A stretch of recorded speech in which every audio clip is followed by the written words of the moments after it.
eh, el amor de Jesús a su iglesia se describe así como un matrimonio. Y por eso, cuando habla del matrimonio, San Pablo siempre lo compara con la relación de Dios o Jesús con su iglesia. Por eso dice, las casadas estén sujetas a sus maridos como al Señor, porque el marido es cabeza de la mujer. ¿A ejemplo de quién? Así como Cristo es cabeza de la iglesia, la cual es su cuerpo. Por eso yo no puedo despreciar a la iglesia de Jesús. Y es más, me debe importar a qué iglesia yo pertenezco, porque ese es su cuerpo.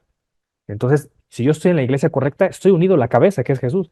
Si estoy en una iglesia que no es correcta, que no es la de Cristo, no voy a estar unido a la cabeza. ¿Por qué? Porque aparte esa iglesia tiene las llaves del reino, ¿no? Por eso le deja las llaves del reino a Pedro, de manera simbólica, ¿no? Que son autoridad. Me debe importar qué iglesia pertenezco.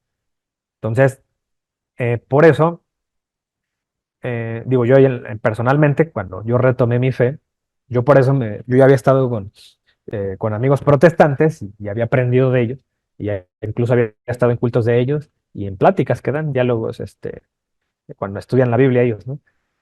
Entonces, cuando yo decidí retomar la fe, me puse a estudiar la teología protestante y la teología católica, y por mucho me pareció muy convincente y muy coherente la teología católica. Entonces, pues, por eso decidí pertenecer a la iglesia, ¿no? De Cristo, que es la iglesia católica. Entonces, fíjense aquí dice algo interesante, así como Cristo es cabeza de la iglesia, la cual es su cuerpo, y Él es su Salvador. Ah, ¿qué significa eso? Es su Salvador, no dice fue su Salvador, ¿no? O será su Salvador, es su Salvador, siempre es. ¿Por qué lo digo? Porque resulta que el protestante piensa que la iglesia se corrompió, se prostituyó y por eso ellos fundaron su iglesia. Entonces no que era su Salvador, o sea que la descuidó y dejó de ser su Salvador. No, es su Salvador, siempre lo va a ser y siempre Jesús va a estar respaldando a su iglesia hasta el día de hoy, porque dijo, ni las puertas del infierno podrán contra ella. Entonces, eso de que se corrompió y se fue, eso es puro cuento, ¿no? Eso es anular las promesas de Cristo, ¿no? Lo digo porque también hay protestantes que toman, por ejemplo, 1 Timoteo 4:1 en adelante, donde dice que habrá una apostasía, pero dice que algunos apostatarán de la fe. No dice todos apostatarán, ¿no? Porque pues, la mayoría somos católicos, siempre hemos sido mayoría. Hasta ahora, bueno, al menos hasta hoy, dice algunos apostatarán de la fe, ¿no? Y el protestante dice agarra para decir que por eso está justificada la apostasía de la iglesia católica, cosa que no es correcta. Fíjense, acá en el verso 24 dice así que como la iglesia está sujeta a Cristo, ¿eso qué significa? Que yo debo estar sujeto a la iglesia, bueno, con la iglesia, para estar sujeto a Cristo. Sin la iglesia yo no puedo estar sujeto a Cristo, por más que quiera, ¿no? Está difícil sujetarme a Cristo. Dice así también las casadas lo estén a sus maridos. Entonces, así, del mismo modo que hay un lazo matrimonial entre la esposa y el esposo, así yo debo estar junto con la iglesia a Cristo. Acuérdense de la intención de Cristo, que todos sean uno, en Juan 17:20, ¿no? Que todos sean uno como tu Padre, ¿no? A ejemplo de la Trinidad, que son uno, ¿no? Los tres. Entonces, por eso también Jesús ahí en la enseñanza esta de Juan 6 dice que el que come mi carne y bebe mi sangre permanece en mí y yo en ustedes. ¿Por qué? Porque la intención de Jesús es que seamos uno. Ah, o sea que si yo me sujeto a Cristo con su iglesia, ahí de manera, de manera consecuente, ya estoy sujeto a Dios, al Padre. Por eso Jesús es ese puente, ¿no? Y por eso deja una iglesia, para que estemos todos sujetos a ella. Y más adelante dice, maridos, amar a vuestras mujeres así como Cristo amó a la iglesia. O sea, el mismo amor que hay entre un matrimonio es el mismo amor que hay entre Cristo y su iglesia, y se entregó a sí mismo por ella. O sea, el marido debe entregarse, ¿no? También, a ejemplo de Jesús, y aquí viene esto, ¿no? Para santificarla, habiéndola purificado en el lavamiento de agua por la palabra. Es decir, Jesús está al pendiente de su iglesia, no la abandona, como algunos piensan, a fin de presentársela a sí mismo una iglesia gloriosa que no tuviese mancha ni arruga ni cosa semejante. Estas palabras que estoy escribiendo de la iglesia ya les deben sonar a los que hayan repasado ahorita Apocalipsis 21, porque así es, ¿no? Como se mencionan las bodas del Cordero que ahorita vamos a hablar. Dice así también, los maridos deben amar a sus mujeres como sus mismos cuerpos. El que ama a su mujer, a sí mismo se ama.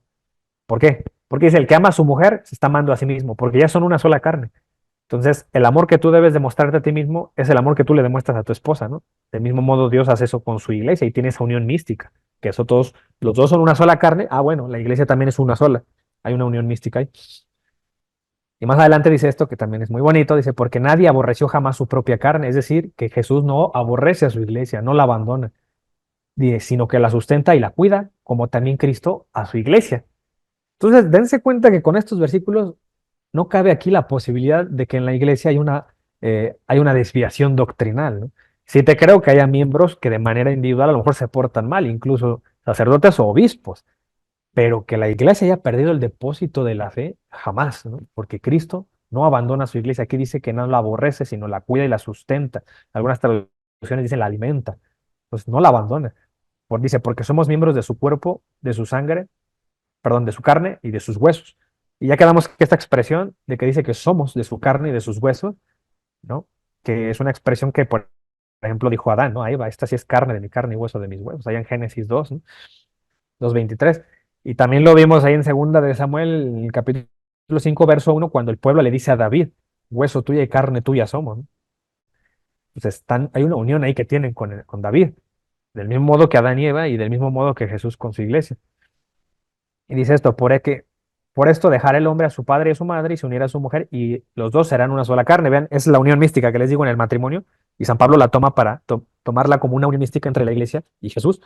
Grande es este misterio, por eso es un misterio, mas yo digo esto respecto de Cristo y de la iglesia. Por lo demás, cada uno de vosotros ame también a su mujer como a sí mismo y la mujer respete a su marido. Entonces, aquí, miren, por eso Jesús, si nosotros retomamos esta enseñanza, nos hace recordar por qué Jesús también cuando enseñaba, mientras estaba predicando, tomaba ejemplos como esta parábola donde habla de una fiesta de boda, ¿no? Y dice que el reino de Dios es algo parecido a esto. Entonces dice, el reino de los cielos, fíjense, el reino de los cielos, estoy hablando de una manera escatológica, es semejante a un rey que hizo una fiesta de bodas a su hijo. Ahora entienden por qué cuando tiene una visión del cielo, Juan en el Apocalipsis ve una boda, ¿no? Una celebración entre el Cordero, y ahí lo dice claramente, y lo dice muchas veces que ese Cordero es Jesús, apunta que es Jesús, y su iglesia, ¿no? Entonces, fíjense por qué es tan importante pertenecer a la iglesia de Cristo, porque se va a celebrar una boda, y ni modo que yo no vaya a esa boda, ¿no? Si no estoy en la iglesia, ¿cómo voy a asistir a esa boda? Si no pertenezco a ese cuerpo. Dice, el reino de los cielos es semejante a un rey que hizo una fiesta de bodas a su hijo, ¿no? Entonces, ¿el rey quién será? ¿No? Y su hijo, ¿no? El hijo es el cordero, el que se va a casar, ¿no? Es Jesús. Y envió a sus siervos a llamar a los convidados a las bodas, mas estos no quisieron venir. ¿Y eso qué nos recuerda? A que Dios escogió un pueblo y los quiso integrar a su familia, que formaran alianza, ¿no? La alianza es eso, que una persona que no era de tu familia ahora se hace de tu familia. Eso hizo con el pueblo hebreo y él no quiso, el pueblo hebreo rechazó lo que Dios eh, les daba, los mandatos, les envió a Jesús, a su hijo, y lo rechazaron, lo crucificaron, ¿no? Entonces, eso es figura también de este rechazo. Dice, volvió a enviar a otros siervos, diciendo, decida a los convidados, he aquí, he preparado comida, mis toros y animales engordados han sido muertos y todo está dispuesto. Venid a las bodas. Dice, mas ellos sin hacer caso se fueron, uno a su labranza y otro a sus negocios. Del mismo modo que hoy tú predicas a Jesús y no te hacen caso, ¿no? Y otros tomando a los siervos, los afrentaron y los mataron. Es decir, aún esos enviados que te invitan a la boda van a ser perseguidos y hasta matados, ¿no? Por eso hubo mártires, ¿no? Al principio. Y a la fecha existen mártires, ¿no? A lo mejor en Occidente no tanto, pero sí somos perseguidos, aunque sea ideológicamente ahorita, ¿no? Dice, al oírlo, el rey se enojó y envió sus ejércitos, destruyó a aquellos homicidas, es decir, aquellos que rechacen a Dios, o esta invitación a las bodas, y quemó su ciudad. Fíjense, va a haber ciudades o naciones destruidas por no abrazar el Evangelio o por no haber perdido los valores cristianos, que es lo que está pasando en Occidente, ¿no? Con las ideologías, ¿no? El falso feminismo, ¿no? Y la falsa inclusión que nos promueven. Entonces dijo a sus siervos, las bodas a la verdad están preparadas, mas los que fueron convidados no eran dignos. Ir pues a las salidas de los caminos y llamad a las bodas a cuanto halléis. Es decir, esta invitación ya es universal, por eso Jesús dice, vayan a todas las naciones. Y saliendo los siervos por los caminos juntaron a todos los que hallaron, juntamente malos y buenos. Es decir, todos tienen la invitación malos y buenos. Y las bodas fueron llenas de convidados. Y malos y buenos pueden entrar, ¿no? Tener la invitación. Pero fíjense lo que sigue. Y entró el rey para ver a los convidados y vio allí a un hombre que no estaba vestido de boda. Es decir, hay gente que sí es invitada. Pero si no tienes el vestido correcto, ¿qué representaría eso? Acuérdense que el Apocalipsis dice, se llenaron de vestiduras blancas, ¿no? ¿Sí? Gente que pasó un filtro. Por eso, con razón Jesús dice, ¿no? Que hay un pecado imperdonable y que no se perdonará ni en esta vida ni en la otra, es decir, hay otro perdón, ¿no? Entonces hay otro filtro que algunos pasan, que nosotros le llamamos purgatorio. Y dicho de paso, también es una cita que se usa para decir esto, ¿no? Muchos son convidados, pero si no tienes el vestido correcto, no fuiste correctamente purificado en vida, bueno, está el purgatorio, para después de la muerte seguir purificándote. es que te falta una enjuagada, ¿no? Dice, y le dijo, amigo, ¿cómo entraste aquí sin estar vestido de boda? Mas él enmudeció. Ahora entienden por qué Juan me dice que nada inmundo entrará en esa ciudad. Nada inmundo puede entrar, como este hombre, ¿no? Que quería entrar de a gratis. Entonces dice, el rey dijo a los que servían, atadle de pies y manos y echarle en las tinieblas de afuera. Allí será el lloro y crujir de dientes. Siempre que se habla de eso, se habla del infierno, ¿no? Porque muchos son llamados y pocos los escogidos. Todos tienen la invitación, pero no todos con los que tú comulgas ahí en los domingos van, a lo mejor no todos van a entrar a la boda. A lo mejor pues, a algunos nos falta todavía, ¿no? Purificarnos más en vida y no nos da tiempo. Si Dios nos tiene misericordia, estará en la purgatorio. Pero es por eso, ¿no? Que esta parábola también alude a esta enseñanza escatológica. Por eso dice, eh, echado a las tinieblas. Es decir, es una parábola que está dando un entender que va más allá de lo terrenal, no se está refiriendo a una boda literalmente, ¿no? Y fíjense que también otra parábola interesante que dice Jesús, ahí mismo en el Evangelio de Mateo, ahí es en Mateo 25 donde habla de unas vírgenes, la parábola de las 10 vírgenes. Dice, estando el reino de los cielos, bueno, será semejante a 10 vírgenes.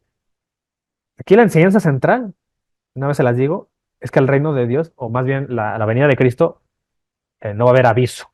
Y eso lo dijo muchas veces Jesús y los enseñaron los apóstoles, que será como cuando entra un ladrón que no avisa, ¿no? De repente va a ocurrir, por eso hay que estar preparados. En cualquier momento puede ser.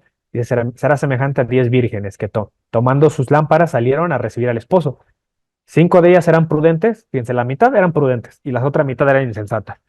¿Qué hicieron las insensatas? Tomaron sus lámparas y no tomaron consigo aceite. ¿Qué hicieron las prudentes? Dice aquí, tomaron aceite en sus vasijas juntamente con sus lámparas. Es decir, las prudentes sí se prepararon porque iba a volver el esposo. Dice, y tardándose el esposo, cabecearon todas y se durmieron todas. Entonces puede ser que el católico, hay católicos que sí se preparan, hay otros que no. Y bueno, el preparado, pues puede dormirse, ¿no? Bueno, el otro grupo también. Dice, y a la medianoche se oyó un clamor. Aquí viene el esposo, salid a recibirle. Entonces todas aquellas vírgenes se levantaron y arreglaron sus lámparas. Y las insensatas dijeron a las prudentes. Es decir, se habían dormido en sus laureles, no se prepararon y les dijeron, dadnos de vuestro aceite, porque nuestras lámparas se apagan. ¿Y qué hicieron las prudentes? Respondieron diciendo, para que no nos falte a nosotras y a vosotras, id más bien a los que venden. Entonces pierden tiempo, porque se van a comprar el aceite, pero el esposo ya está ahí. Dice, y comprad para vosotras mismas. Entonces las mandan a comprarse el aceite, dice, pero mientras ellas iban a comprar, vino el esposo y las que estaban preparadas entraron con él a las bodas y se cerró la puerta. Mas él respondió, perdón, dice, después vinieron también las otras vírgenes diciendo, Señor, Señor, ábrenos. Mas él respondiendo dijo, de cierto os digo que no os conozco. Velad pues, porque no sabéis el día ni la hora en que el Hijo del Hombre ha de venir. Entonces, después de que Jesús hace esta alianza, queda el tiempo de la iglesia, en donde, ¿qué les quiero decir con estas parábolas? Que hay que estar preparados siempre, diario, hay que estar reconciliados, ¿no? Con nuestro hermano, con nuestro prójimo. Si tú el día de hoy guardas resentimientos, miedos, culpas, debes ir viendo desde hoy de deshacerte de todo eso, ¿no? Como pues en el Santísimo Sacramento. Para eso Dios nos dejó eso, ¿no? Nos dejó todos los demás sacramentos. Entonces, es un modo del cual hay que estar preparados y actualizándonos en la alianza, al menos cada domingo nos sugiere la iglesia, por si llega este día.